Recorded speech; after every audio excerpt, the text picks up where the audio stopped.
Mesdames et messieurs, la Russie vient de saisir 12 navires pétroliers américains au sein de la mer Noire et les eaux atlantiques.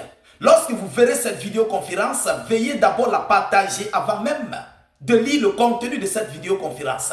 Je veux voir un maximum de partage. Oui, mesdames et messieurs, partagez massivement, que chacun mette cette vidéo au moins dans 3, 4 ou 5 groupes. Je veux voir un max de partage et mettez beaucoup de j'aime à cette vidéoconférence. Mettez-moi les j'aime sur cette vidéo. Alors, Moscou, en représailles au geste que l'Amérique a eu à commettre sur son navire pétrolier Marinera qui avait été saisi avec ses membres d'équipage et d'autres membres d'équipage étrangers. Donc, 2 membres ont été incessamment relâchés par Donald Trump. Alors, le même 7 janvier là, la Russie a lancé une opération de démonstration de force contre les navires américains. Mais le contenu fait couler assez d'encre et de salive. On nous parle de 12 navires américains d'une somme inestimable, une somme colossale. Les médias mainstream n'en parlent pas. Les médias américains n'en parlent pas. Jusqu'au point où il y a eu des réunions d'urgence au sein des États-Unis d'Amérique, des pays de l'OTAN et autres. Ceux qui se souviennent, s'il vous plaît, excusez, on va entrer dans la profondeur, vous comprenez? Ceux qui se souviennent, je vous ai souvent dit que la Russie a eu à saisir des avions civils européens. Ils ne croient pas toujours parce que les médias mainstream ne relaient pas ce type d'informations. Avant d'aller dans la profondeur de cette information, pour vous donner les détails, pièce par pièce, détail par détail, mesdames, mesdemoiselles et messieurs, je vous prie de partager la vidéoconférence dans tous les groupes possibles. Abonnez-vous si vous êtes nouveau à la page pour ne plus rater les prochaines vidéos d'actualité. Mettez-moi un maximum de j'aime à cette vidéoconférence. Je veux voir beaucoup de j'aime. Oui, n'hésitez pas, on va dire que je fais des répétitions. Non. Lorsqu'il y a ce type d'informations que les médias mainstream ne relaient pas, nous devons les relayer. Nous devons les relayer. Ceux qui ne relaient pas, ceux qui ne partagent pas sont en faveur de l'OTAN, en faveur de l'impérialiste. Nous, on va les relayer. Ils cachent cette information aux yeux du monde. Allons-y dans la profondeur. Alors, c'est comme je vous le disais, la date plus précisément, c'est le 7 janvier que cette opération a eu lieu au niveau de la mer Noire et de la mer Atlantique. Il s'agit plus précisément d'une flotte de bâtiments militaires russes de 40 navires.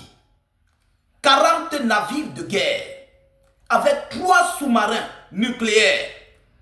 40 navires de guerre russes et 3 sous-marins nucléaires russes qui ont pourchassé à la mer Noire et à l'Atlantique les navires des sociétés américaines qui exploitent le pétrole brut avec sous pavillon les pavillons des pays alliés. Ils ont retiré les pavillons américains, ils ont mis pour leurs alliés de l'Europe. Oui, parce qu'ils savent que si on touche à ça, non, voilà, il n'y aura pas de problème, ça serait une 3e guerre mondiale. Alors, Moscou a dépêché un armada de combat inédit, indescriptible et incroyable. Ils se sont emparés de tous ces 12 navires qui font une somme, qui vont à une somme de 3 milliards de dollars. Ces navires-là, 3 milliards de dollars, avec des produits liquéfiés, pétrole et gaz, à une somme de 800 millions, je voulais dire, si je ne me trompe pas, oui, 800 millions de dollars, seulement les produits pétroliers. Les bâtiments vont à un coût de 3 milliards de dollars. Est-ce que vous comprenez le chiffre? Depuis la guerre des missiles, comment on appelle cette guerre-là? Depuis cette guerre, la 2e guerre mondiale, on n'a plus jamais observé ce type de démonstration de force. Ceux qui se souviennent ou bien qui ont vu cette information, l'Amérique aussi se venge pour traquer. Ils sont en train de vouloir traquer 12 navires russes, 12 navires pétroliers russes en mer. Alors où je vous parle, l'Amérique et ses alliés de l'OTAN sont en train de poursuivre, de pourchasser. Ceux qui ont vu cette information, il y a 12 navires que l'Amérique cherche à traquer.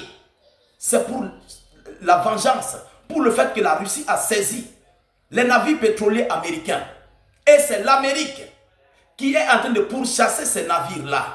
L'Amérique, que vous comprenez, l'Amérique. Ils sont à la chasse de ces navires. Présentement, ils n'ont pas encore attrapé. Vous comprenez? Ils ont juste saisi le premier et ils ont encore saisi, je crois, le deuxième. Même les autres 12 navires n'ont pas encore été saisis jusqu'à présent où on enregistre cette vidéoconférence. Ce n'est pas pour ne rien que Trump a libéré deux membres d'équipage russe. 2 membres d'équipage russe. Ce n'est pas pour ne rien que Donald Trump a dit que non, ça ne vaut pas la peine d'arrêter Vladimir Poutine. Ça ne sert à rien de l'arrêter. Ce n'est pas pour rien. Parce que ce que la Russie a fait comme représailles. Est-ce que vous voyez Moscou parle encore de ça? Observez bien. La Russie ne parle plus de ça. Moscou ne parle plus de ça. La seule chose que la Russie a demandé, c'est la libération de leurs citoyens. Qu'ils doivent rentrer. Est-ce que Moscou parle encore de ça? Jamais. Parce qu'ils ont saisi le gros lot. 12 bâtiments de guerre, toute une flotte navale liée dans le domaine pétrolier américain qui utilisait les pavillons des pays alliés. Voilà ce que la Russie a fait, a posé comme acte. Depuis la guerre des missiles, c'est du Cuba, c'est quoi? Depuis l'ère soviétique, quoi?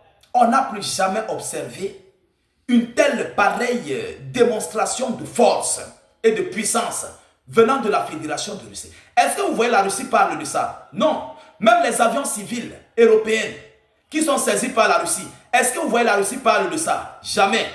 Moscou ne parle pas. C'est pourquoi vous voyez Poutine est sur son coin, tranquille. Il ne se dérange pas. Déjà, les gars sont en train d'opérer. Ils opèrent, mais proprement. Je dis ça s'est passé le 7 janvier. Je donne la date.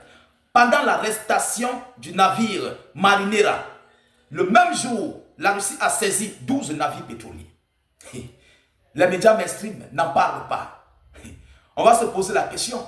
Comment est-ce que l'État d'urgence fait pour savoir ce type d'annonce, ce type d'information? Mais en réalité, c'est vrai et c'est réel. Allez chercher. Vous allez trouver l'annonce. Vous allez trouver cette information. Allez chercher. Mesdames, Mesdemoiselles et Messieurs. C'est une annonce choc. Alors je vous parle où j'enregistre cette vidéoconférence, l'Amérique avait déclaré l'état d'urgence en catimini. Vous avez vu la réunion qu'il y avait incessamment hier entre Donald Trump et les responsables d'exploitation du pétrole. Vous avez vu cette réunion d'urgence. Ce n'est pas pour ne rien. Ce n'est pas pour ne rien. Est-ce que vous comprenez maintenant pourquoi? Parce que Trump veut désormais changer de côté pour aller exploiter le pétrole du Venezuela pour laisser les zones qui sont proches de la Russie. Sinon, ils vont se faire capturer par la Fédération de Russie. C'est ça la réalité à l'heure où j'arrive cette vidéoconférence. Trump veut changer de trajectoire. Mesdames, Mesdemoiselles et Messieurs, nous sommes en pleine guerre hybride de la 3e guerre mondiale. Partagez au maximum la vidéoconférence. Mettez-la partout à travers le monde. Sécurisez la vidéo avec un maximum de j'aime. Abonnez-vous pour ne plus perdre la page, ne plus rater bien sûr nos vidéoconférences. Surtout, n'hésitez pas de mettre vos propres avis en commentaire. Je vous reviens tout à l'heure pour une prochaine série d'informations. Soyez encore salués une fois de plus. Ciao, ciao.